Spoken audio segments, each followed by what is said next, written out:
Hello बच्चों, let's see the question. The question says define electric potential and give the formula corresponding to it. Write its unit and dimensions. ठीक है, तो हमें electric potential के बारे में बात करनी है. देखिए इलेक्ट्रिक पोटेंशियल होती क्या है. तो इलेक्ट्रिक पोटेंशियल को अगर मैं डिफाइन करना चाहूँ और यहाँ पे मैं सबसे पहले आपको की कॉन्सेप्ट समझा देता हूँ. ठीक है, की कॉन्सेप्ट क्या है यहाँ पर.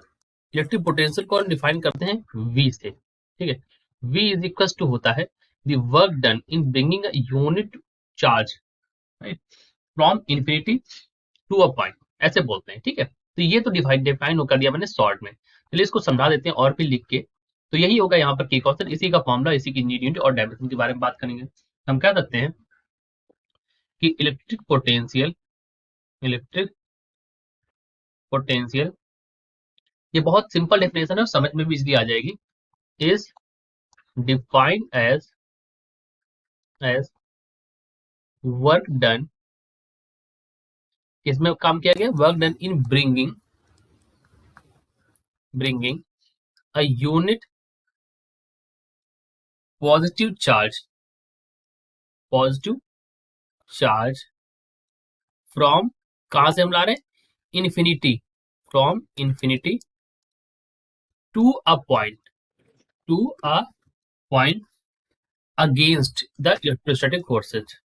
ये भी मेंशन करना जरूरी था, अगेंस्ट द इलेक्ट्रोस्टैटिक फोर्सेज. इसको हम बोलते हैं, क्या बोलते हैं, इसको हम कहते हैं इलेक्ट्रिक पोटेंशियल. ठीक है, अब देखिए यहाँ पर क्या है कि अगर आप इसको लिखना चाहें तो आप इसको लिख सकते हैं. You can also right this. देखो V इज इक्वल टू यहाँ पर हो जाएगा W बाई क्यू नॉट. तो यहाँ पर जो Q ये नीचे लिखा है ना, this is the test charge.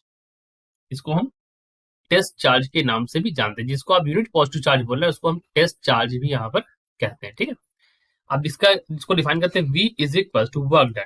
ठीक है, तो W बाई क्यू नॉट ये हमारा इसका वैल्यू होती है, V is equal W by Q. अब W की क्या ऐसा यूनिट होती है जरा मुझे बताइए. तो W की ऐसा यूनिट होती है जूल, राइट. और चार्ज की क्या होती है, कूलम होती है. ठीक है, तो हम इसको लिख सकते हैं.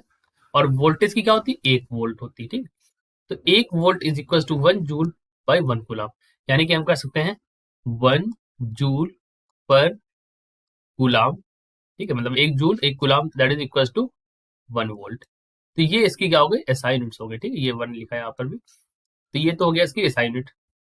अब उन्होंने कहा है कि इसका डायमेंशन भी निकालो, तो डायमेंशनल फॉर्मूले के बारे में बात कर लेते हैं. ठीक है, तो आप डायमेंशनल फॉर्मूला अगर निकालना चाहें तो directly I am writing the dimensional formula, right. उसकी एक्स्ट्रा डायमेंशनल फॉर्मूला होता है M L square T minus 3 A minus 1. ठीक है, ये डायमेंशनल फॉर्मूला होता है. ठीक, ये आप यहाँ पर निकाल सकते हैं. तो यही हमारा आंसर हो गया. So this is our answer. I hope you understood it well. Best of luck.